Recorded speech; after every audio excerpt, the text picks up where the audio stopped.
latar belakang mengenai integrated reporting hingga sampai konsep integrated thinking ya. Itu sudah kita bahas semua. Sekarang kita mencoba bagaimana hasil riset ya, secara hasil riset empirik yang sudah dilakukan oleh beberapa peneliti di dunia di situ ya. Ini saya chat ya, saya chat di sini nanti Anda bisa baca sambil juga nanti saya share juga. Ini saya chat dulu, mungkin kalau tulisannya di sini nanti agak kecil nanti.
Ya, itu sudah saya chat, Anda bisa download sambil nanti dibuka di laptopnya. Kalau misalnya yang saya share ini masih kurang jelas ya, saya akan mencoba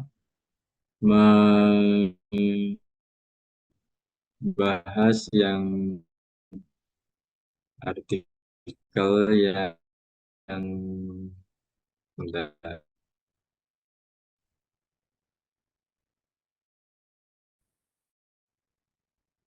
artikel yang nah, ini ada artikel Non-Financial Valuation of Integrated Reporting. Ini ditulis oleh Cynthia dan teman-teman dari Brasil ini kalau tidak salah. Ini terbit pada jurnal Emerald ya, ini sama ini ya, jurnal Scopus ya tahun 2022 ya. Ini salah satu jenis penelitian yang kualitatif ya, kualitatif dengan pendekatan literatur review sistemnya. Tentu Anda sudah belajar mengenai pendekatan kualitatif, pendekatan kuantitatif ya. Ini satu pendekatan kualitatif dengan metode literatur review ya. Ketika Anda membaca sebuah artikel yang seperti ini, ketemu artikel yang seperti ini seperti Anda nemu rezeki nomplok di situ. Karena apa? Karena di dalam artikel ini tuh Anda sebenarnya sudah dibacakan oleh si peneliti ini, oleh Cynthia dan kawan-kawan. Ya, yang dia sudah mengumpulkan, kalau di sini kita baca, mengumpulkan ada 42 artikel dari tahun 2005 sampai tahun 2020 ya, terkait dengan apa? Integrated reporting. Ya, kalau ketemu artikelnya seperti ini, wah sudah senang. Saya dulu ketika dulu ya S3 dulu ya, ketika dapat artikelnya seperti ini, wah saya nggak usah baca yang panjang-panjang karena nanti kalau kita lihat di dalam ini ya, di dalam ini referensi ya, yo ini kita tinggal nanti kita downloadnya dari sini aja. Ya, download dari sini nih, oh ini sudah ada semua di sini. Ya, kita dari sini aja. Artikelnya sudah integrated reporting semua di sini. Nah, nanti makanya teman-teman kalau misalnya pengen satu topik ya, topik yang memang Anda kok misalnya kok ini jarang ya, nah, terus kemudian nggak banyak yang meneliti atau masih sedikit atau mungkin kita nggak tahu saja di situ. Terus kemudian cari aja artikel yang seperti ini. Ya, kalau Anda menemukan artikel yang seperti ini, wah itu sudah senang pokoknya. karena Anda itu sudah dibacakan oleh orang, ya tinggal ini sudah dikumpulkan orang, ya ini kalian tinggal baca saja. Ini nanti rekomendasinya kita tinggal lihat aja untuk dilakukan penelitian selanjutnya. Ya, ini salah satu jenis penelitian kualitatif, ya nanti yang diharapkan nanti Anda pun juga bisa melakukan ini nanti. Di dengan Pak Jafar belum ya, belum diajari ini ya. Nanti dengan saya nanti salah satu outputnya Anda harus bisa membuat satu artikel yang literatur review seperti ini. Ya, literatur. Syaratnya apa? Syaratnya ya Anda harus cari artikel yang banyak. Nanti kita buat seperti ini. Nanti kita kita coba di situ. Karena kan Anda nanti kan eh, lulus salah satu syarat lulus kan ada satu artikel ya. Kalau Anda melakukan penelitian harus cari data, terus kemudian nanti diolah itu kan terlalu lama. Sehingga nanti itu baru semester 3 Anda baru bisa apa namanya menyelesaikan tesisnya. Ya, menyelesaikan tesisnya baru sampai semester 3. Tetapi kalau Anda nanti membuat sebuah artikel dari hasil literatur review, ya nanti bentuknya seperti ini. Nanti akan apa namanya bisa langsung diterbitkan di jurnal nanti di situ. Ya, dan itu bisa menjadi syarat lulus. Ya, jadi syarat lulus atau apa minimal kan Sinta ya Sinta lah ya masuk di jurnal Sinta di situ. Anda nanti bisa masuk yang artikel yang seperti ini. Jadi topik Anda yang pengen diteliti apa itu tentukan temanya satu saja. Misalnya mengenai corruption misalnya atau mengenai akuntansi digital atau mengenai sustainability atau mengenai integrated reporting atau mengenai nilai perusahaan atau mengenai apapun di situ yang menurut Anda itu penting untuk diteliti yang sedang update saat ini. Itu dicari artikelnya yang banyak. Kemudian Anda buat sebuah artikel yang seperti ini. Ini akan lebih bermanfaat. Nanti akan ketika di metodologi, nanti akan saya apa namanya sampaikan yang seperti ini.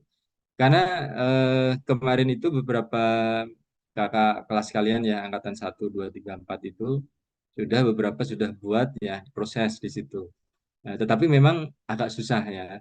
Agak susah untuk membuat yang seperti ini. Ada eh, butuh sebuah ketelitian.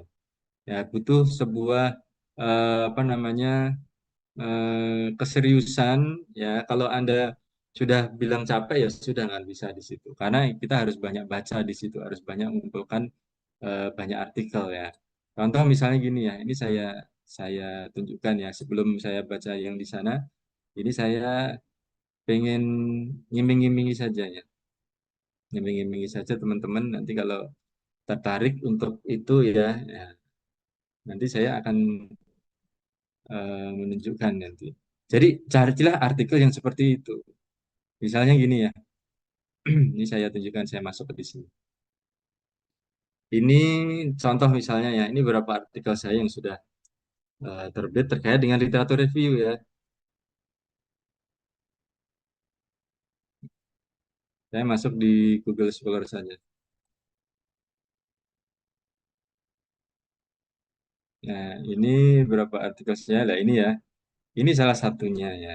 Good Governance of Zakat Institutions Literatur Review. Ya, ini literatur review yang terkait dengan tata kelola zakat ya. Kemudian ini juga manajemen laba di Indonesia, studi sebuah bibliografi. Ya, literatur review juga ini. Terus kemudian ada juga eh, ini bibliografi penelitian akuntansi pemerintahan di Indonesia. Nah, ini juga ini ya, artikel yang seperti ini. Anda kalau cari artikel, carilah yang seperti itu. Kita lihat lagi ya. Ini punya saya semua ini. Nah, ini yang bukan yang literatur review lagi ya. Nah, ini literatur review on creative accounting in government from various country. Literatur review di situ. Nah, ini juga Bibliography of Government Accounting Research in Indonesia. Ya, ini ya, ini beberapa penelitian literatur review semua. Anda kalau pengen cari artikel yang seperti itu, Ya, kalau tidak pengen kalau pengen membuat silahkan. Kalau hanya pengen baca ya silahkan. Tinggal nanti kalian pilih yang mana. Kalau pengen buat, nanti artikel Anda kan bisa terbit di jurnal, bisa dibaca orang, bisa syarat lulus juga kan gitu. Ya, syaratnya itu Anda harus mengumpulkan banyak jurnal. Jurnalnya harus, artikelnya harus banyak di situ. Topiknya satu, tapi kita kumpulkan. Siapa tahu yang sudah meneliti mengenai governance misalnya. Siapa tahu yang sudah meneliti mengenai sustainability siapa saja. Yang sudah meneliti mengenai akuntansi digital itu siapa saja. Itu nanti Anda sudah bisa menentukan di situ. Sehingga nanti Anda bisa nulis. Termasuk bisa menjadi bahan juga untuk tesisnya kan gitu. Jadi kalau nanti Anda pengen cari artikel ya dan tidak pengen membuat tersendiri, carilah yang seperti ini. Ya, ini contoh kita baca dulu. Ya, penelitian ini dia si Cynthia dan teman-teman dia pengen apa namanya mengeksplor ya beberapa penelitian yang sudah ditulis di beberapa negara di sini, tapi di sini kayaknya dia menggunakan using evidence from Brazil di situ, terkait dengan integrated reporting yang menjadi pemicu nilai ya kaitannya dengan non financial di situ apa di situ ya kaitannya dengan pengaruh pengambilan keputusan. Nah, ini kemudian dia desain penelitian ini metodologi dia menggunakan systematic literature review. Nah, di sini artikel yang diambil yaitu artikel yang masuk di Scopus, Web of Science, Google Scholar dari periode 2005 sampai 2020. Nah, dia menggunakan ini yang disebut pendekatan interpretatif. Ya, interpretatif content analysis. Ini ternyata dia menggunakan 42 dokumen yang mengidentifikasi untuk mengeksplor non-financial draft ya kaitannya dengan eh, provider of financial capital di situ. Kaitannya juga dengan integrated reporting. Nah, ini kebetulan dia mengambil bukti hasil penelitian yang ada di Brasil. Ya, ini kalau kita melihatnya, nanti ketika Anda menulis di latar belakang yang penting di situ. Karena latar belakang itu menunjukkan keterbaruan kita di mana. Ya, ya seperti ini ya. Ini konsep yang ini, ya ini seperti yang kemarin kita bahas ya. Ya, integrated reporting itu kan komunikasi yang konses mengenai strategi organisasi, governance, performance, dan prospek dan lain kan itu. Ini menurut latar belakang kan hanya fenomena saja. Ya, kemarin mungkin sudah dibahas, ada yang namanya fenomena gap, ada yang namanya riset gap, ada yang namanya teori gap kan gitu. Ya, ini yang terjadi yang sudah apa namanya latar belakang mengenai integrated reporting. Nah, terus kemudian kaitannya dengan integrated reporting, ya, ini dia melihat bahwa beberapa literatur review ya yang sudah dia kumpulkan ternyata dia masih menemukan ya metodenya kualitatif, ya, dia menggunakan metode yang berbeda yang belum dipakai oleh peneliti sebelumnya.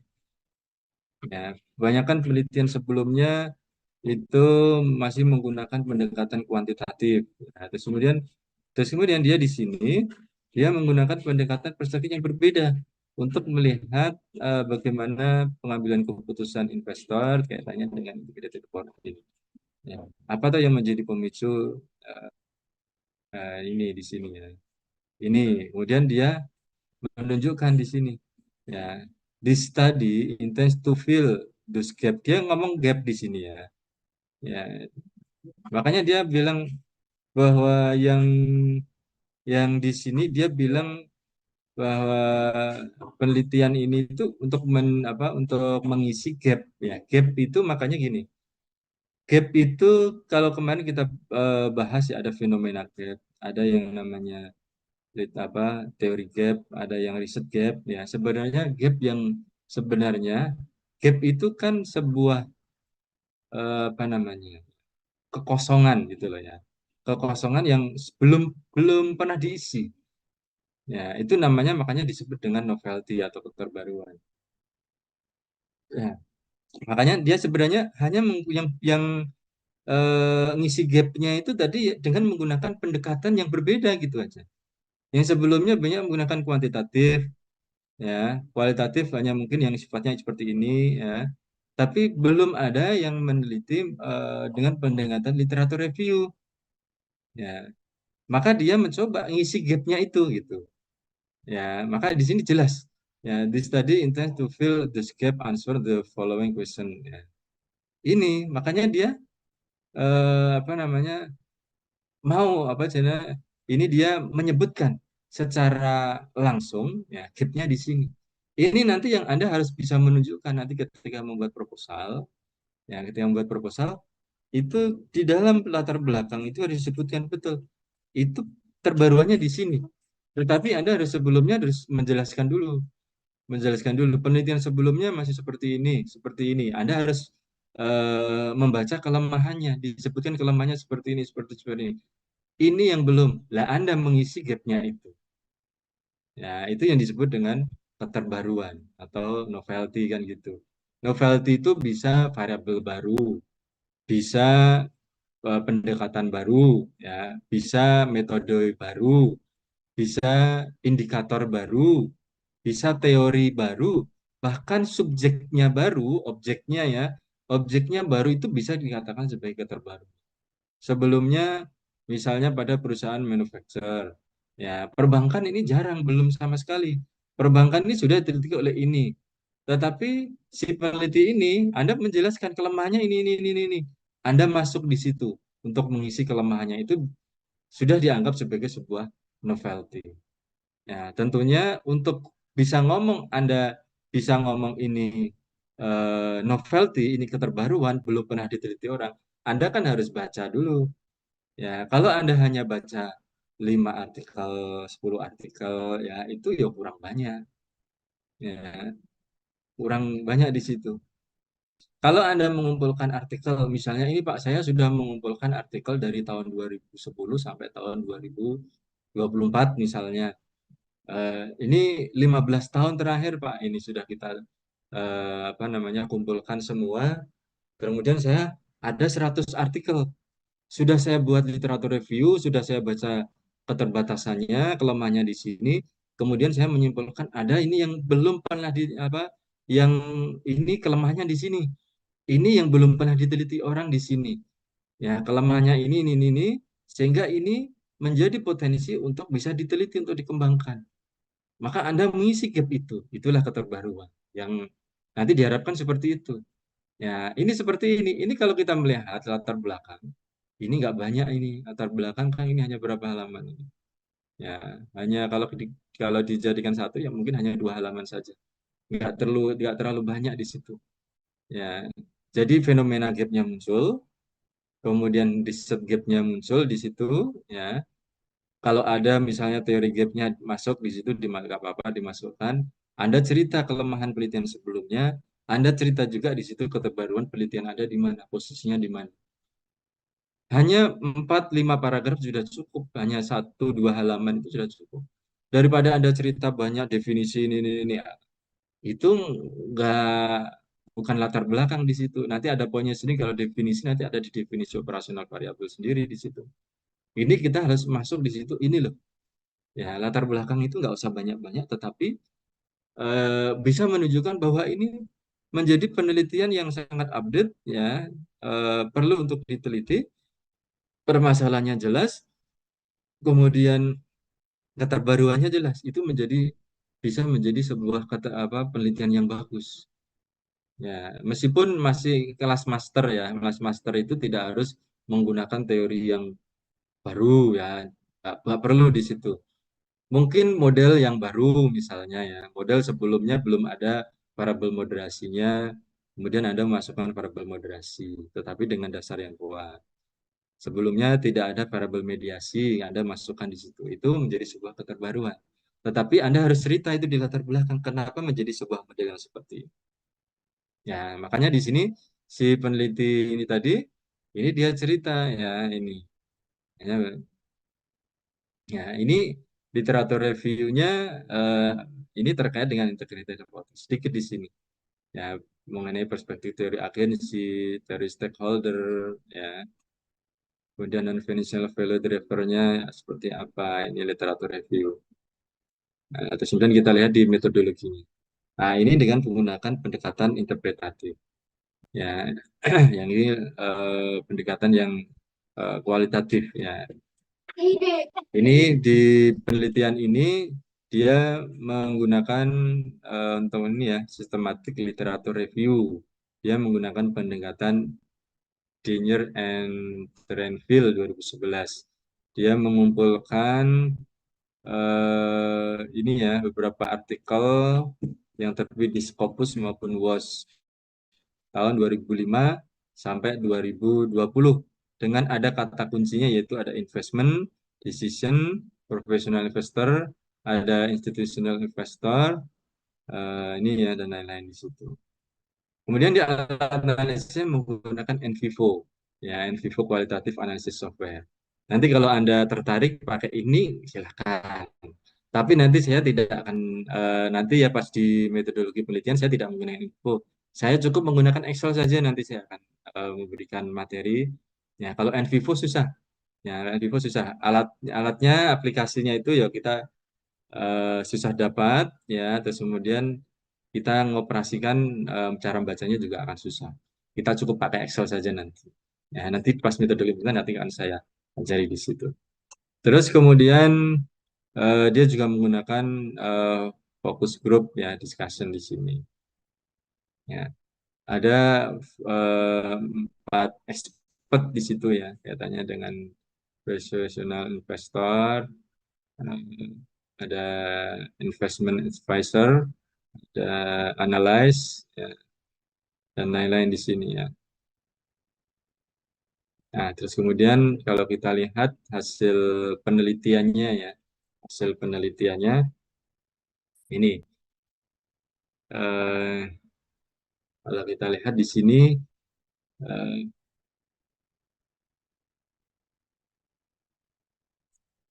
71% menggunakan pendekatan positifis. Ya, positifis itu lebih banyak pada apa namanya kuantitatif. Ya, akuntansi, penelitian akuntansi itu banyak yang positif. Ya, positif. Jadi memandang sesuatu itu yang dianggap ada ya. Kemarin sudah belajar yang namanya ontologi, epistemologi, aksiologi sudah belajar itu belum? Di anu, bukan di metodologi, di filsafat itu. Sudah belajar itu belum? Baru epistemologi, Pak. Baru epistemologi ya. Kalau secara apa ontologinya, ontologinya sudah belum masuk epistemologi toh. Ontologi seharusnya sudah. Ya, ini kalau positif itu memandang sesuatu memang harus bisa dilihat dengan panca indera di situ ya. Jadi kalau kalau kita akuntansi ya harus bisa dinilai. Misalnya perilaku ya, perilaku seseorang corruption, apa fraud, ya manajemen laba, ya dan manajemen dan lain-lain itu kan perilaku ya. Itu harus bisa diukur dengan kuantitatif. Itu maka pendekatan positif seperti itu. Berbeda dengan interpretatif yang kualitatif. Ini hanya 19,1%. Ya, bahkan dia menggunakan konten analisis ya. Sedikit ya yang menggunakan ini ya. Kemudian yang penelitian lainnya menggunakan mixed method. Ya, ini hasil risetnya. Terus kemudian ini kalau Anda baca ini aja. Kalau Anda baca ini dari hasil riset ini ternyata dari tadi kan dari 2005 sampai 2000 berapa tadi? 2010, 2020.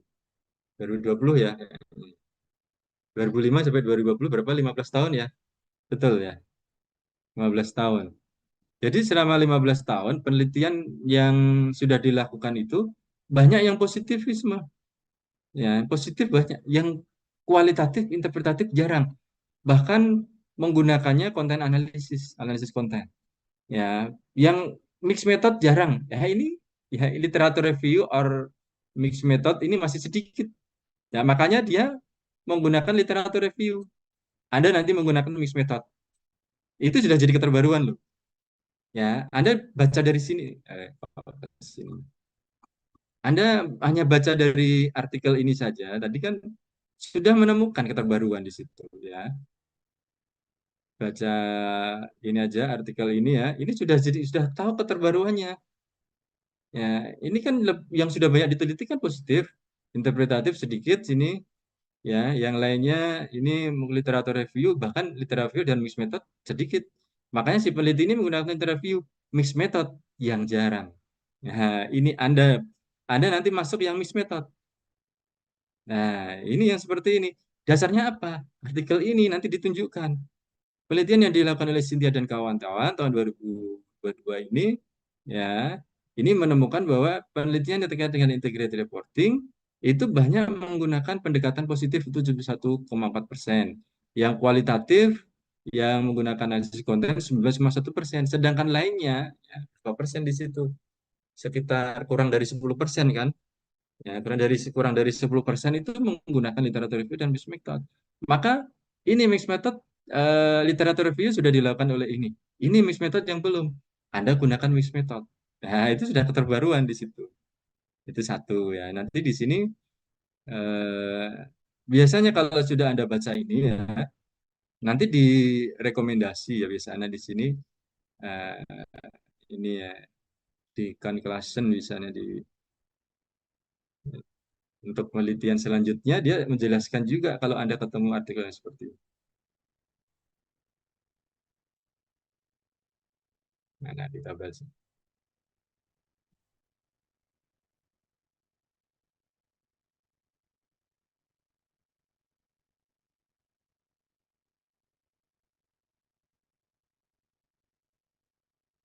future risetnya mana? Nah, harus kita baca satu-satu di sini.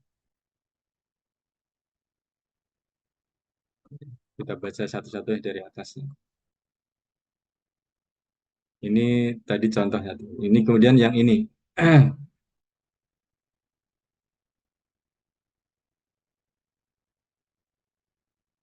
Kategori kapital intelektual ini ya.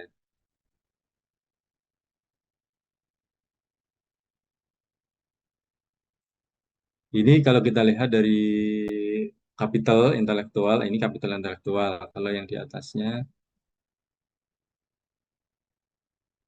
ini review about non-financial driver of industrial interest. Oh, ini tadi ya.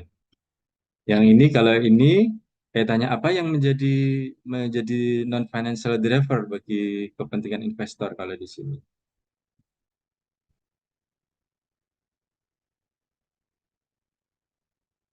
Nah, dia menjelaskan hanya dua dokumen kaitannya dengan scope riset terkait dengan ini. Nah, Purba sama Lemos, analis relevansi dari informasi akuntansi lingkungan untuk pengambilan keputusan. Ya, ini apa namanya informasi akuntansi lingkungan ya. Ini relevan untuk ini ya. Nah, nanti Anda bisa masukkan ini ya. Ya, ini satu variabel ya. Ternyata yang non financial driver ya mempengaruhi pengambilan keputusan investor itu ternyata dia lihat pada lingkungan informasi akuntansi di sini. Akuntansi. Anda ini relevan. Ya, termasuk juga ini Relamos. eh, Non-financial characteristics sebenarnya bicara by CSR and stability in action. Ya, ini menjadi sebuah apa namanya pemicunya di situ ya, non financial characteristic. Ada hanya dua artikel. Ya, Anda bisa baca dari sini. Ini hasil fokus group discussion dari 4 expert tadi ya. Itu ternyata yang kaitannya dengan capital itu ini ya kaitannya dengan financial and materiality itu dianggap sebagai biaya masa lalu.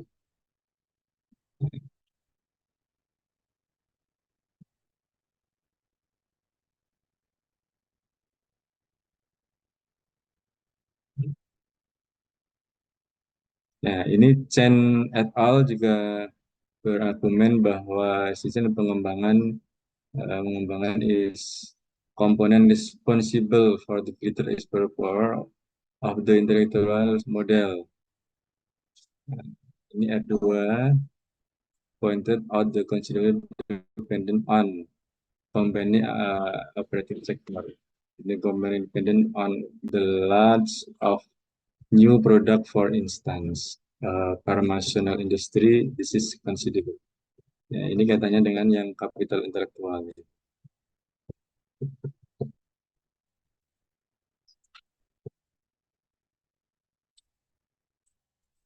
Ini kapitalnya natural. Ini dibahas kapitalnya.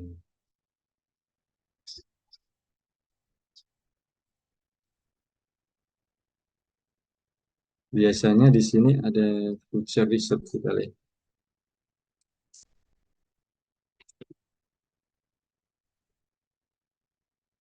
Ada nggak ada ya.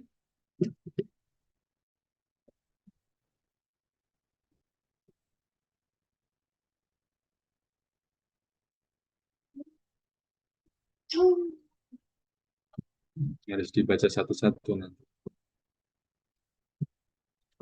Ya, ini jadi kalau kita melihat artikel seperti ini, ya, kita sudah dibacakan di situ hasil penelitian orang terkait dengan metode working. Nah, ini contoh satu ya. Nanti kalau Anda tertarik, nanti kita coba apa namanya membuat ini ya, membuat artikel yang berbasis pada literatur review. Ya, ini contoh ya, nanti Anda bisa baca sendiri. Sebelum saya masuk ke artikel yang berikutnya, ada yang mau didiskusikan, silahkan.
Silahkan, ada yang mau didiskusikan?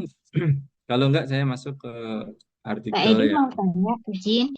ya, Ya, Pak, untuk jurnal literatur ini itu minim berapa ya, Pak? eh, untuk membuat artikel yang literatur review, Iya. tidak minim, tidak ada maksimum. Ya, sebuah penelitian itu kalau Anda sebanyak-banyaknya Anda dapat artikel, itu akan semakin bagus. Ya, ketika Anda membuat literatur review ini dengan artikel yang sedikit, Anda akan susah untuk bercerita kan gitu. Tapi kalau Anda sudah banyak baca artikel ya, sebanyak-banyaknya, saya tidak membatasi minimal maksimum berapa di situ. Tapi biasanya Anda harus menentukan batasnya seperti tadi, dari tahun berapa ke tahun berapa. Kemudian mungkin ya hanya kalau Indonesia ya, atau yang jurnal Scopus saja misalnya. Terus kemudian yang terkait dengan topik ini saja, kan itu. Ya, atau yang mungkin ini yang terkait ini saja, nah, itu sudah ditentukan oleh si peneliti sendiri. Sehingga Anda sudah membatasi, oh ini yang pengen saya apa, yang saya ceritakan dari hasil penelitian saya seperti itu. Nah, jadi tidak saya tidak bisa bilang minimal berapa atau maksimal berapa, enggak ada di situ.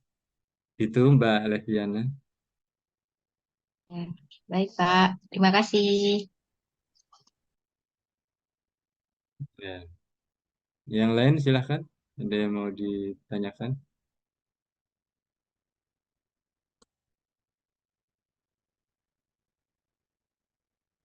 Kalau enggak, saya masuk yang ke artikel yang kedua ya. Ini artikel yang kedua meneliti mengenai hubungan antara integrated reporting and firm valuation ya. Jadi nilai perusahaan ya dengan integrated reporting. Ya, ini yang pendekatannya dengan menggunakan kuantitatif yang positif tadi. Ya, kita bisa melihat dari hasil dari abstraknya itu sudah kelihatan di situ. Nah, kita lihat di dalam ini ya, dalam latar belakang di introduction. Ya, ini kan ini cukup banyak ya, terdapat banyak. Nah, tapi hanya 3 halaman. Kalau kita lihat dia bisa cerita di sini. Ini di awal dia cerita di Afrika Selatan, ini salah satunya yang sudah mewajibkan ya, sudah mewajibkan terkait dengan integrated reporting tahun 2010 pada perusahaan yang terdaftar di eh, Johannesburg Stock Exchange ya, ini di Afrika Selatan di situ. Nah, ini salah satunya ya, dia cerita di situ fenomena. Nah, dan ini IRC kode yang 2013 ini sudah kita baca kemarin ya, sama seperti itu. Terus kemudian di sini tuh dia cerita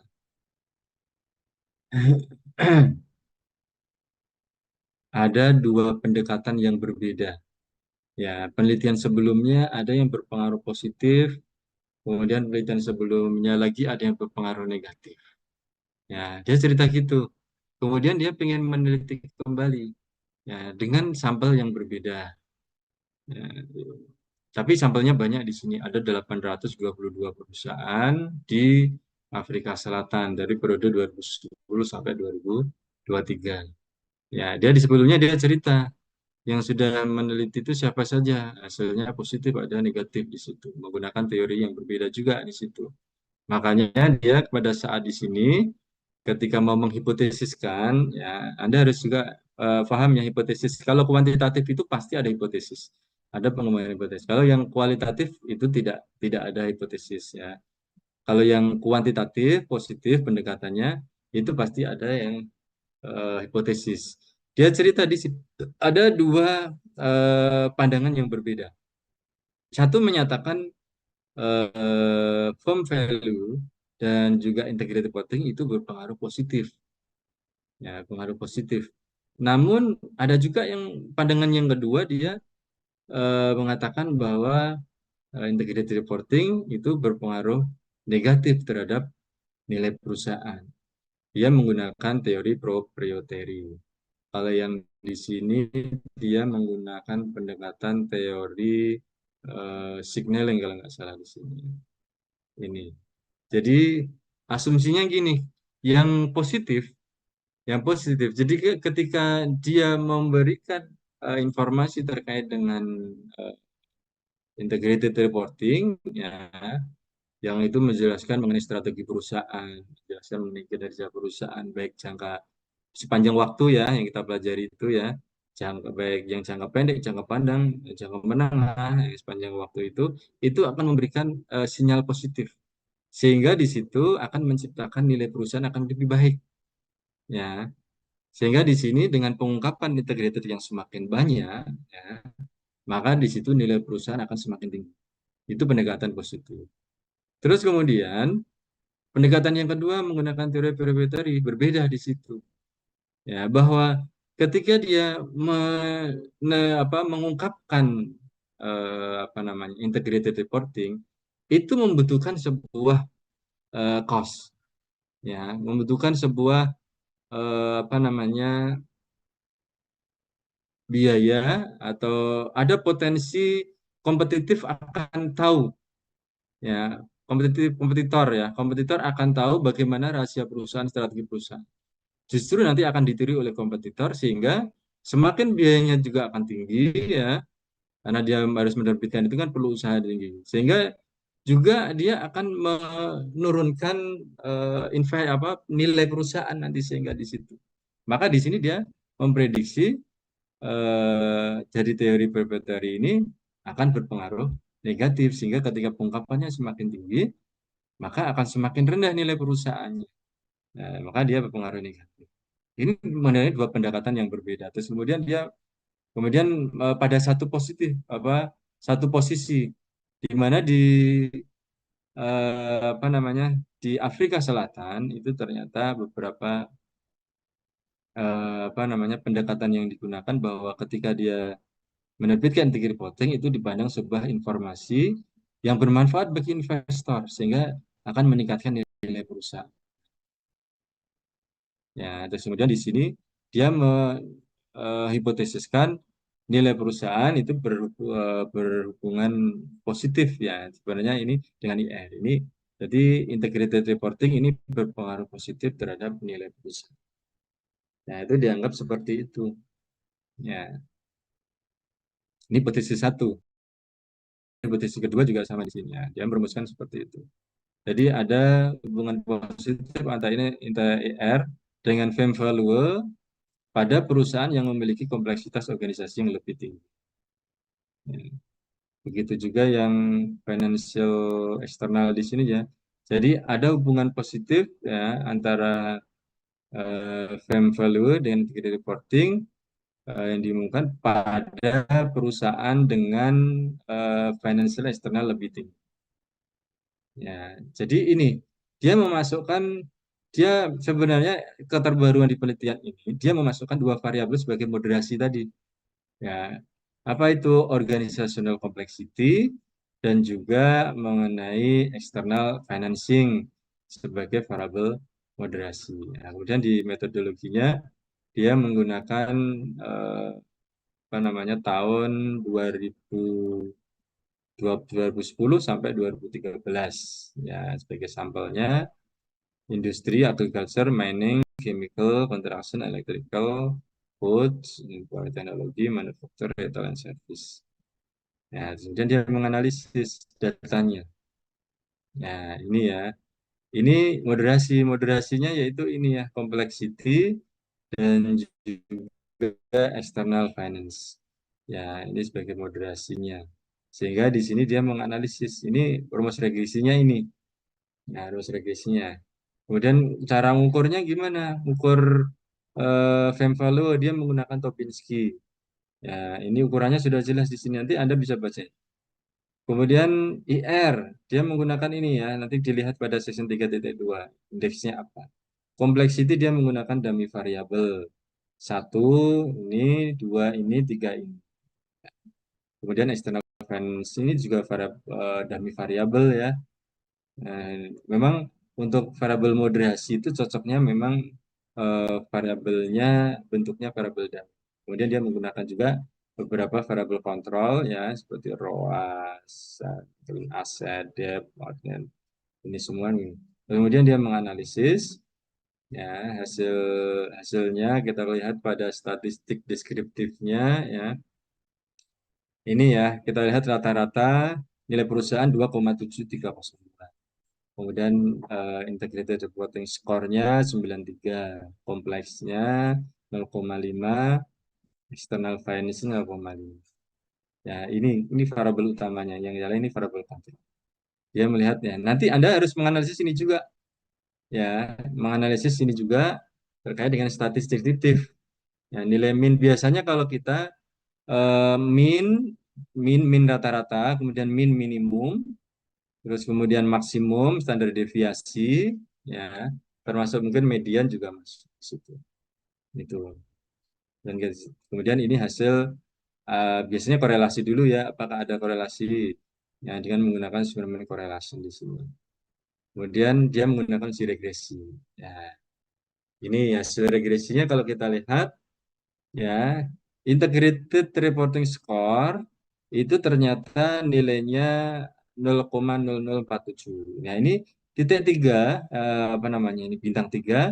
Kalau kita lihat di sini kan bintang 3 itu artinya berpengaruh signifikan secara statistik itu 1%. Ya, yang bintang 2 itu 5%, yang 10, yang bintang 1 10%, yang respectively. Ini ya. Kalau kita lihat yang indeks IR score itu ternyata bintangnya 3. Berarti ini berpengaruh positif. Betanya kalau kita lihat positif ya. Positif signifikan. Signifikansinya pun 1%. Maka hipotesis tadi diterima pengaruh positif. Kemudian kalau moderasikan dengan complexity, dimoderasikan dengan complexity itu ternyata juga berpengaruh signifikan. Dengan external financing juga berpengaruh positif signifikan. Ya, jadi kalau kita lihat memang hasilnya ini berpengaruh. Ini penelitian sederhana, tapi kalau kita jadikan sebuah artikel yang sebenarnya jadi lebih bagus sebenarnya di sini. Ya, nanti Anda harus juga melakukan yang seperti ini ya, memberikan model penelitian yang seperti ini. Ya, dia menganalisis juga ini ya, membuat analisis yang sifatnya apa namanya itu kelayakan, bukan uji kepatutan juga di situ. Ya, namanya robustness test. Ya, istilahnya namanya robustness bahwa hasil uji yang sudah dilakukan itu diuji kembali dengan model metode yang berbeda, tetapi hasilnya sama. Itu maka dianggap bahwa penelitian itu robust. Ya, ya ini robustness testnya. Ini ya. Nanti kalau Anda ingin mengembangkan ini, caranya gimana? Lihat di keterbatasannya. Ya, nanti pasti dia cerita. Untuk feature research biasanya cerita. Kalau artikel yang bagus kita lihat di sini. Ada nggak di sini? Nah, ini ya, we recommended feature research in this research. Ya, ini ya, baca ini nanti ada di situ. Dia ada cerita keterbatasannya di sini. Ya, ya, Anda bisa nanti melanjutkan penelitian ini berdasarkan pada keterbatasan. Ya, kalau ini kan di Afrika Selatan, di Indonesia gimana? Nah, itu kan. Sebenarnya dengan artikel ini Anda sudah menjadi keterbaruan. Belum ada penelitian yang seperti ini di Indonesia. Ya, terkait ini penting. Anda pakai jurnal ini saja bisa di situ. Ya, nanti akan berbeda. Sebelumnya kan di Afrika Selatan, sekarang di Indonesia, otomatis akan berbeda. Untuk mengukur kompleksitas eksternal financial itu pasti berbeda. Pakai indikator yang baru. Kalau di sana menggunakan indikator, mungkin di sana menggunakan utang bank, Anda menggunakan utang obligasi, kan sudah berbeda di situ indikatornya. Itu sudah menjadi keterbaruan. Ya, itu seperti itu. Ya, ini artikel yang kedua ya. Silahkan ada yang tanyakan untuk artikel yang kedua ini.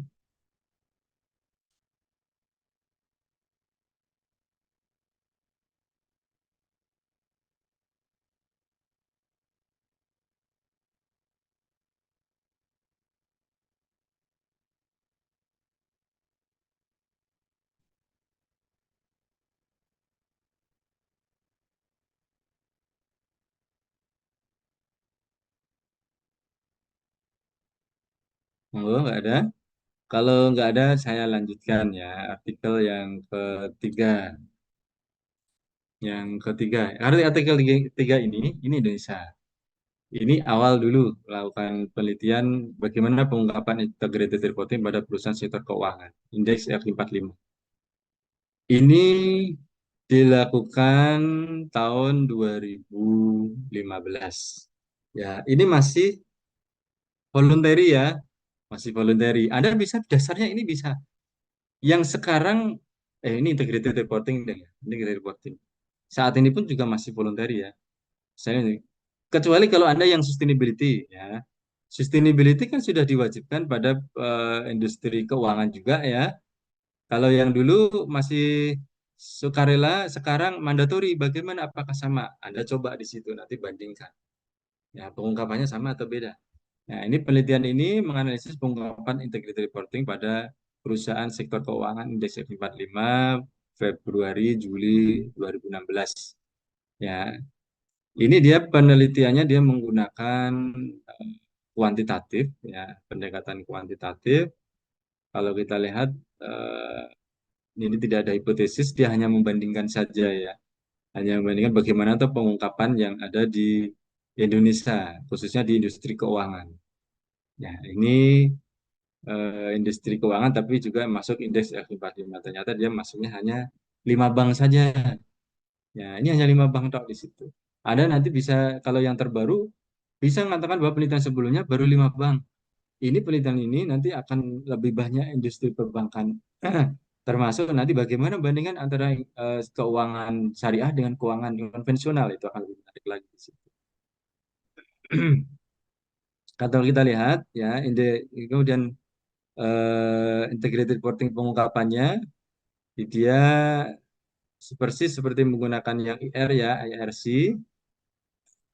Kita lihat hasil penelitiannya, rata-rata pengungkapan IR ya, ini ada kita belum belajar ini ya, belum belajar prinsip elemen itu belum belajar. Nanti eh, minggu depan kita akan belajar itu mengenai prinsip dan elemen. Ada indikatornya nanti di situ. Dia menggunakan indikator itu. Jadi rata-rata prinsip ya yang pertama 72%, 2 62%, atau rata-rata semua itu ternyata 74,9%. Kemudian untuk rata-rata elemen konten ya, untuk yang nomor 1 elemen 1 itu 94,67%, yang nomor 2 itu 100%, nomor 3 64%, nomor 4 66,67%, nomor 5 55%, nomor 6 100%, 7 100%, 8 26%. Kalau kita lihat di sini masih ada beberapa yang masih kecil ya pengungkapannya. Ya, pada poin yang nomor 2, nomor 6, nomor 7 itu sudah maksimum. Yang nomor 1 hampir maksimum. Tetapi ada yang masih minimum nomor 8. Bahkan yang prinsip yang nomor 8 ini tidak diungkapkan di situ. Ya, ini kalau kita lihat rata-ratanya itu 75,88%. Ini tahun 2016 tadi ya. Ya. Hasil penelitian ini menunjukkan bahwa prinsip hubungan pemangku kepentingan menjadi prinsip yang paling tinggi. Ya, ini pemangku kepentingan nomor 3 berarti ya. Paling rendah di ungkapan perusahaan yaitu prinsip konektivitas informasi. Ya, ini Anda nanti kalau penelitian sebuah studi kasus ya, itu bisa saja. Ya, ini sebenarnya hanya apa namanya ya deskriptif saja seperti studi kasus di situ. Diperbolehkan Anda nanti kalau penelitian studi kasus diperbolehkan juga. Hanya pada satu objek perusahaan boleh. Ya, kita sudah panduannya sudah ada. Nanti akan saya jelaskan ya pas di metodologi penelitian yang eh, studi kasus seperti apa. Nanti diperbolehkan. Nah, ini hanya deskriptif saja. Pengungkapannya berapa di situ. Nah, terus kemudian dari nilai ya, nilai ini BCA itu 77,848%, nilainya good, BTN 76,6% good, BRI 75,48% good, ya Mandiri 75 ini good, BNI itu 69,46, ini average. Ya, ini hasil skor pengungkapan ini ya. Kemudian secara grafik prinsip ini seperti ini ya, pengungkapan prinsipnya. Kemudian untuk pengungkapan elemen dari IR ini dalam bentuk kata. Nah, ini deskriptif saja seperti ini. Ya, nah, seperti ini saja. Jadi kalau kita melihat disimpulkan bahwa analisis Bayesian diperoleh simpulan pengungkapan prinsip elemen konten sebagai berikut. Rata-rata seluruh bank mengungkapkan prinsip IR sebesar 74,9%. Hubungan pemangku kepentingan menjadi prinsip paling tinggi, paling rendah yaitu konektivitas. Ya. Rata-rata cukup baik nilainya ya. Sedangkan apa namanya BCA, BRI, BTN Mandiri itu baik. Ya, rata-rata nilai untuk elemen pengungkapan IR itu 75,88%. Paling tinggi yang ditambahkan itu tata kelola dan kinerja dan outlook. Sedangkan paling rendah yaitu konten dasar penyusunan dan penyajian laporan IR di situ yang paling sedikit di situ. Ya. Nah ini ada rekomendasi. Ini rekomendasi bisa pada praktek, bisa pada penelitian yang akan datang. Kalau kita lihat ini untuk pada praktek ya. Nah, ini bagi bank perlu ungkapan keterkaitan bagi informasi. Ini bank perlu juga, ini praktek juga. Ini pada perusahaan perlu juga.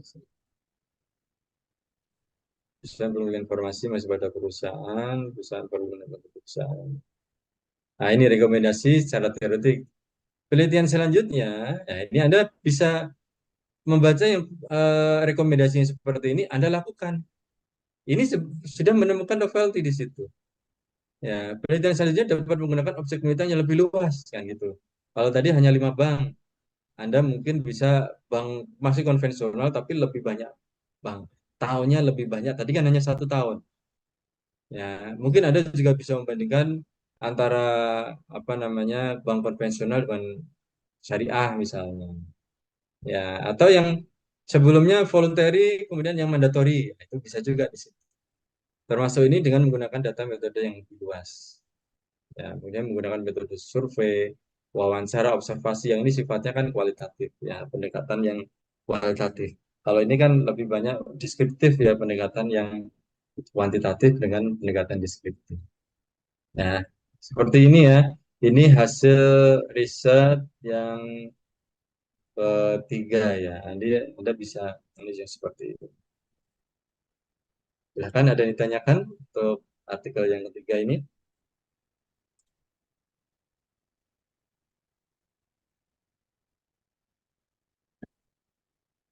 Silahkan. Dari tadi nggak ada yang tanya apa sudah nggak anu ya, nggak tertarik penelitian Pak ya? Bingung, Mbak. Oh, bingung ini. Jujur gini ya, Anda ketika bingung, bingung itu justru baik ya. Kalau nggak bingung, karena nggak mikir kan bingung, nggak bingung. Karena Anda bingung itu mikir, tanda mikir gitu loh. Kalau Anda nggak bingung, nah itu berarti ya pasti nggak mikir. Ah, nggak usah dipikirkan kan selesai sendiri. Siapa yang membuat kan gitu. Ya, Anda harus berpikir sendiri di sini. Ya, karena ini penelitian Anda, kalau pengen lulus tepat waktu, ya silahkan apa namanya dicari novelty-nya. Ya, kalau Anda pengen lulusnya lama, ya silahkan. Ini karena tergantung Anda sendiri ya. Sebenarnya banyak jalan ya untuk kalian bisa menyelesaikan ini ya di situ. Silahkan ada yang mau ditanyakan ya.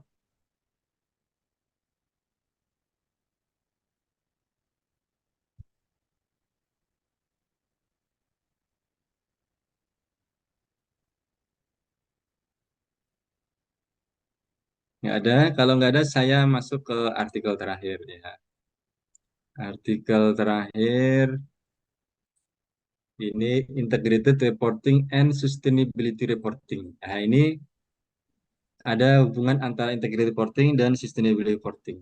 Ya, pada perusahaan yang memiliki kinerja yang tinggi di situ ya. Ini kalau kita lihat, ya, kita lihat isinya langsung di introduction. Ya, ini sebenarnya kalau kita lihat ini keterbaruannya itu sebenarnya dia hanya memasukkan ini ya, variabel ini, ya high performance saja di situ. Yang sudah meneliti mengenai integrated reporting dan hubungannya dengan sustainable reporting itu sudah banyak. Hasilnya ada yang positif, ada yang negatif, ada yang tidak berpengaruh. Kemudian memasukkan variabel high performance. Ya, ada perusahaan high performance ini, bagaimana kinerja perusahaan ini? Ya, apakah pengungkapannya masih tetap tinggi ya atau seperti apa? Ini artikel ini sebenarnya cukup sederhana. Eh, kita lihat ya. Ini literatur review, kemudian penelitian terdahulu, Anda bisa baca sendiri nanti. Ini ya kaitannya dengan prinsip tadi yang saya ini belum kita bahas ya. Ini minggu depan kita bahas ya prinsip integrated reporting, kemudian elemen integrated reporting ini yang digunakan penelitian yang ketiga tadi.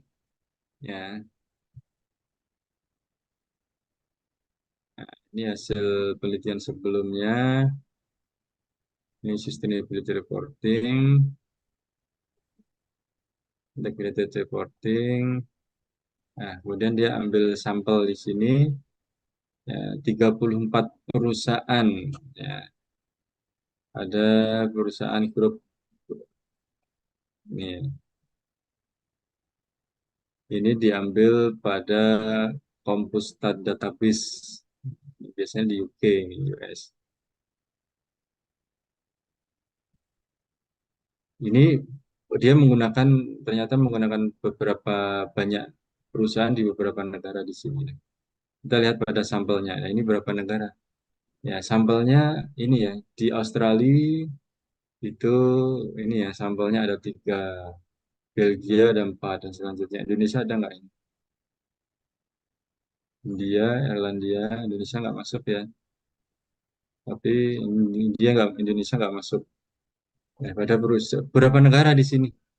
Nah, 34 negara, total ada 102 perusahaan. Tapi banyak negara di situ.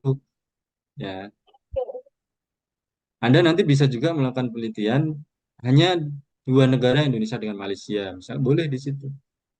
Ya, atau bandingkan Indonesia dengan Amerika, misal. Datanya dari mana? Ada di situ.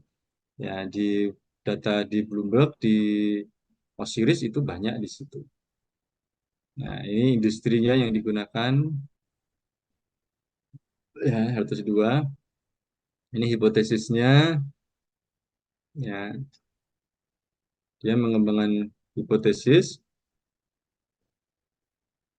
perusahaan dengan apa namanya, performan yang tinggi, ya, itu akan sama atau mungkin lebih pengungkapan IR, ya, dan sustainability dibandingkan perusahaan yang memiliki performan yang lebih rendah. Itu dia pendekatannya hanya sederhana seperti itu. Terus kemudian dia memperoleh data, ini alat ukurnya, analisisnya ada juga di sini. Ya. Ini hasil empiriknya, hasil empiriknya kita lihat. Ya. Dia mengetes, hanya dia melakukan uji beda saja. Kalau tadi kan menggunakan regresi ya. Dia ini analisisnya uji beda. Uji beda dia membandingkan apakah perusahaan dengan kinerja tinggi atau kinerja rendah itu memiliki pengungkapan yang berbeda, ya, IR maupun apa namanya, sustainability reporting. Kalau kita lihat ini tingkat signifikansinya, ya, ini kalau kita lihat dari performance drivernya dari asset turnover, profit margin, debt to equity. Kalau kita lihat dari profit margin itu berbeda, positif. Tapi kalau yang menggunakan dari rasio hutang itu ternyata negatif signifikan. Ya, kalau dari performance measurement ini positif. Ya, tapi ada juga yang negatif dari ROE-nya. Ya, ya, dia melakukan uji tes yang seperti ini. Kalau dari performance cash flow-nya, nah ini banyak yang negatif. Ya, tapi kalau yang sini ada yang positif, ini ada Iya toh. positif, negatif, positif. Free cash flow positif. Ya, PPh 2 satu nih bulanan aman nggak? halo Mas Vicky,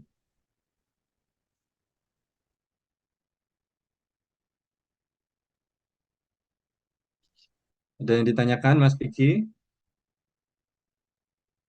Maaf Pak tadi apa itu belum ke mute.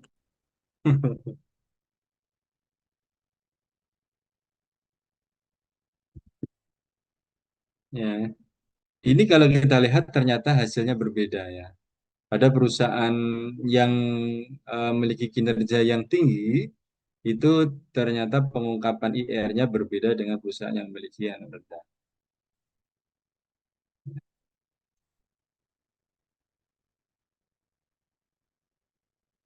Baik dengan indikator apapun di situ ya, baik receivable turnover,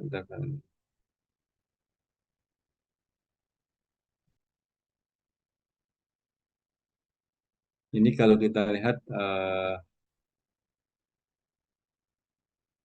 pengungkapan ini financial statement, ya. Ini skor GRI, skor IRC-nya.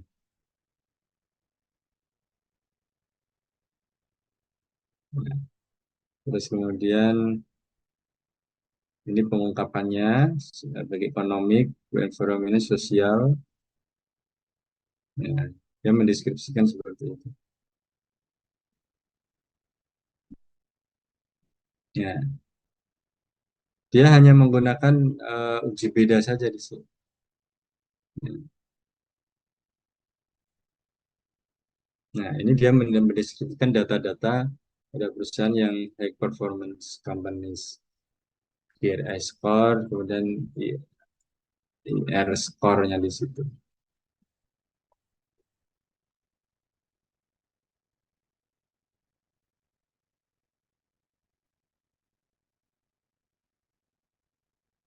Nah, ini penelitian isinya angka-angka saja, ternyata menarik juga di situ.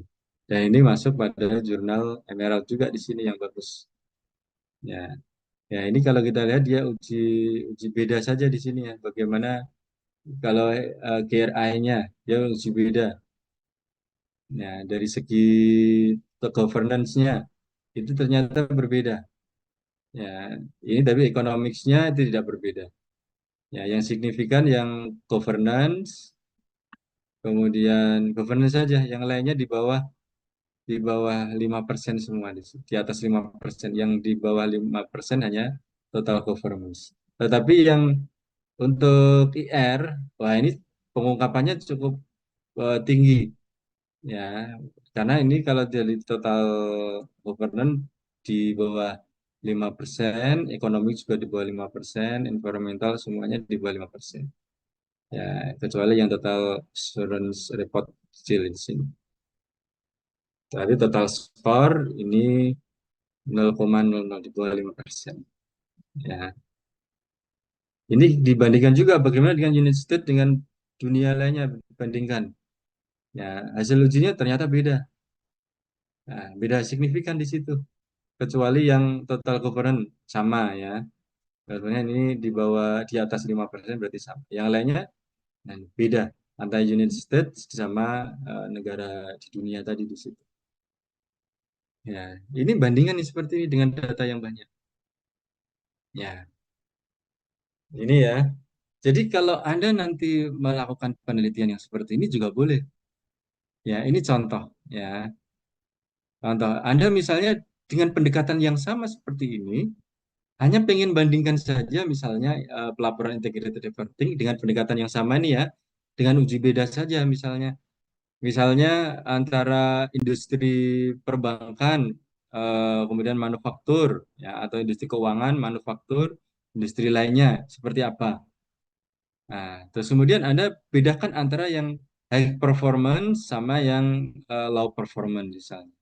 Nah, itu seperti apa? Itu akan beda, akan menjadi sebuah keterbaruan hanya dengan pendekatan ini saja. Itu yang belum pernah diteliti di Indonesia.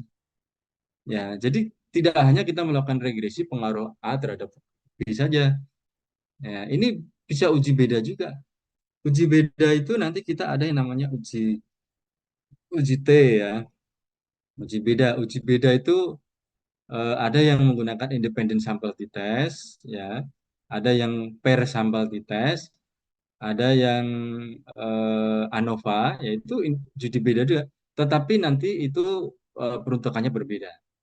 Ya, nanti di metodologi penelitian nanti akan kita ajari untuk alat analisisnya di situ ya. Termasuk nanti penggunaan alat statistik ya, yang biasanya Anda nanti misalnya sering menggunakan apa namanya SPSS sebelumnya, yang belum pernah misalnya EVIUS atau Stata. Nah, nanti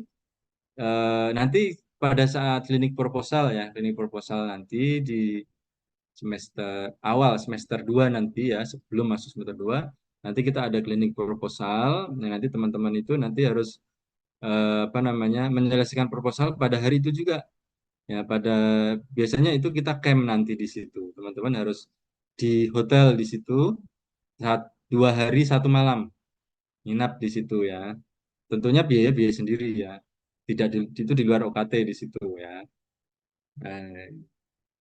Nanti di situ Anda dipertemukan dengan dosen pembimbing langsung di situ, sehingga nanti setelah apa namanya klinik proposal diharapkan Anda nanti itu sudah punya proposal yang bisa diujikan Ya, karena nanti pertengahan semester ini kan kita akan membagi dosen pembimbing. Ya, nanti setelah mid nanti kita akan memberikan apa namanya link kepada teman-teman semua untuk memilih dosen pembimbingnya siapa. Ya, 3 dosen pembimbing siapa yang ingin dipilih. Nah, nanti setelah itu nanti kita pilihkan ini sesuai dengan pilihannya masing-masing. Nah, nanti setelah mid baru kita bagi. Anda bisa bimbingan. Sudah ada proposal dari metode penelitian meskipun draft sambil bimbingan. Nanti di proposal itu diselesaikan, difinalisasikan. Nanti ada desain pembimbing masing-masing, ya presentasi, termasuk nanti sudah selesai tanda tangan. Setelah itu semester 2 langsung bisa ujian proposal. Nah, diharapkan seperti itu nanti. Makanya dari sekarang harus berpikir ya, harus berpikir menyelesaikan proposalnya. Jangan bingung terus. Ya, bingung nggak apa-apa, itu awal yang bagus. Kalau nggak bingung malah justru malah jadi pertanyaan di situ. Ya. Ya, sudah 4 artikel sudah kita pelajari. Itu contoh 4 artikel yang mungkin bisa menjadi referensi teman-teman semua kalau tertarik di integrated reporting ya. Karena kita kan pembahasannya kan integrated reporting. Nanti kalau Anda misalnya pengen yang lain, nanti pasti di mata kuliah yang lain kan juga akan dibahas berapa jenis. Ya, ini hanya menjadi bahan saja. Karena kan outputnya kan harus ada sebuah proposal nanti ya di metodologi penelitian. Ketika Anda sudah memperoleh mata kuliah ini, mata kuliah integrated reporting, big data, kemudian misalnya ada yang tata kelola, ya, termasuk filsafat ilmu, ya. Anda sudah dapat itu ilmunya, Anda sudah punya hasil riset sebelumnya, ya. Di setiap ini saya tertarik di sini, ya. Sehingga nanti Anda nanti sudah bisa memilih dosen pembimbingnya ini. Saya topiknya di sini, tertariknya di sini, seperti itu. Oke, sudah selesai 4 artikel sudah kita bahas. Mungkin ada yang mau didiskusikan, silahkan. Assalamualaikum Pak Edi. Izin Assalamualaikum bertanya. Mas Yuda. Ya, Ya. dari 4 artikel yang Bapak share tadi, itu kan di artikel pertama kan teori yang dipakai untuk penelitian kan teori agensi ya Pak. Kemudian yang di artikel nomor 3 itu kalau nggak salah pakai signaling teori. Terus yang keempat itu pakai stakeholder teori. Untuk laporan keuangan terintegrasi ini Pak, sebenarnya itu untuk lebih ke apa ya, memahami atau membuktikan teori yang mana sih Pak? Apakah semua teori itu juga bisa masuk ke dalam laporan keuangan terintegrasi gitu? Terima Ya, kasih. terima kasih Mas Yuda. Ya, ketika Anda sudah belajar teori ya, kalau di kelasnya S2 untuk mengembangkan teori masih belum disarankan ya. Tetapi kalau Anda sudah mengembangkan teori nggak apa-apa, itu sebenarnya kelasnya S3 di situ. Ya, mengembangkan teori baru misalnya di situ. Tapi kalau Anda mau mengembangkan itu juga nggak apa-apa di situ. Tetapi Anda harus paham teorinya ya, paham teorinya betul. Jangan hanya kulitnya saja, sampai dalam-dalamnya harus tahu sehingga nanti asumsi apa yang dipakai tahu sehingga ini teori ini cocok untuk ini khususnya di Indonesia misalnya. Gitu. Nah, tadi ada beberapa banyak teori yang digunakan di dalam riset ya. Jadi teori mana yang baik, ya teori mana yang cocok, ya ini harus difahami dulu terkait dengan teorinya tadi. Karena teori tadi punya pandangan yang berbeda, ya, punya asumsi yang berbeda, pendekatan yang berbeda, sehingga pasti dia dalam mendefinisikan sebuah variabel atau dia me, apa, merumuskan sebuah hipotesis itu dasarnya pasti ada di situ, pasti berbeda. Ya, tadi misalnya contoh yang teori apa namanya teori agensi tadi, ya dia berpengaruh positif. Ya, dari signaling tadi berpengaruh positif ya, integrated reporting terhadap nilai perusahaan. Kalau yang teori proprietary itu dianggap sebuah eh, beban sebuah biaya integrated property, sehingga itu akan berpengaruh negatif karena asumsinya berbeda. Ya, kita tidak bisa apa namanya memilih sebuah teori tanpa melihat fenomena. Ya, teorinya seperti ini. Tetapi teori tadi itu cocok nggak dengan di Indonesia? Karena mungkin penelitian di Indonesia. Contoh yang saya ceritakan misalnya teori agensi. Teori agensi yang Jensen Mackling itu kan yang ada di luar negeri. Ya, awalnya kan di UK, US. Itu yang berbeda dengan yang ada di Indonesia. Ya, teori agensi yang ada di UK, US itu asumsinya itu apa namanya pemegang saham itu menyebar. Ya, banyak sekali sehingga konfliknya antara agent sama prinsipal kan gitu. Di Indonesia berbeda. Di Indonesia itu negaranya tidak seperti US UK. US UK itu negara maju. Di Indonesia itu negara berkembang, emerging market bahasanya gitu ya. Itu kepemilikan sahamnya itu tidak menyebar, cenderung lebih terkonsentrasi, dimiliki oleh kelompok tertentu. Misalnya perusahaan Bakri Group misalnya ya, ada MNC Group, ada Salim Group, ya kan gitu ya, ada eh, apa Haritanu Group kan gitu. Sehingga konfliknya bukan antara agen sama prinsipal, tapi prinsipal dengan prinsipal. Sehingga ketika Anda menggunakan teori tadi, eh, teori agensi yang pertama tadi untuk mengurangi asimetri perlu tata kelola yang bagus, mungkin dengan ada apa namanya dewan komisaris kan gitu. Itu teorinya di teori agensi. Sehingga untuk bahwa agen itu bisa bekerja sesuai dengan keinginan prinsipal perlu dewan komisaris. Itu yang ada di UK, di US UK. Di Indonesia tadi kan prinsipnya sama apa konfliknya bukan antara prinsipal sama agen.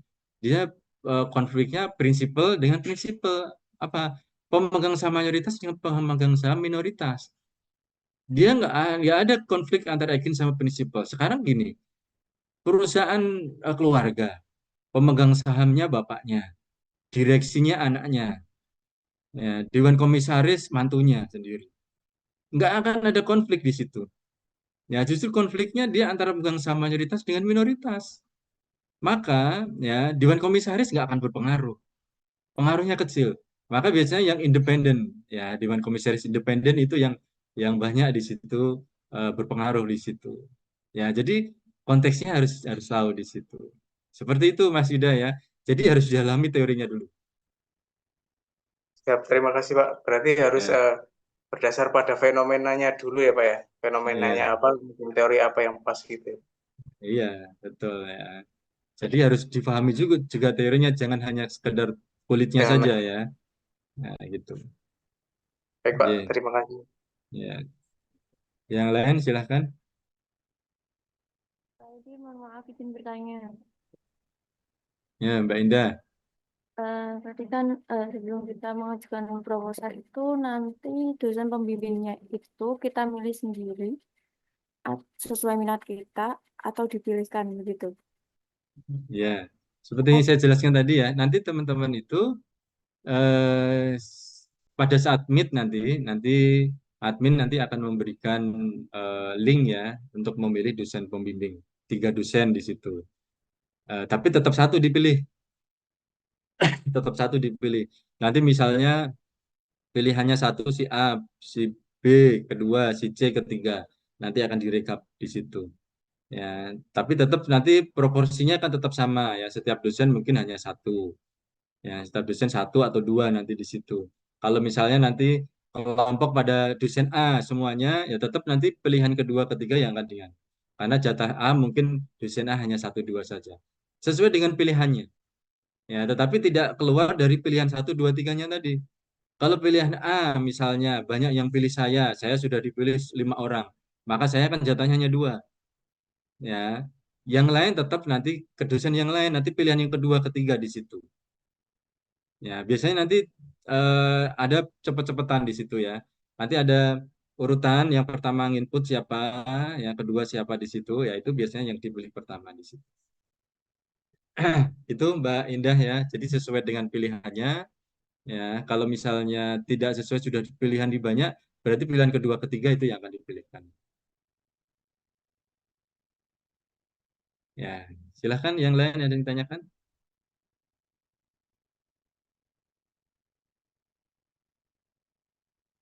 Nggak ada? Nah, kalau nggak ada ya sudah. Saya kira cukup ya untuk hari ini ya. Terkait dengan hasil riset sudah saya sampaikan. Minggu depan kita coba membahas lebih mendalam mengenai prinsip dan elemen dari integrated reporting ya. Saya kira cukup ya dari saya. Cukup sekian. Terima kasih. Wassalamualaikum warahmatullahi wabarakatuh. Waalaikumsalam. Waalaikumsalam. Waalaikumsalam warahmatullahi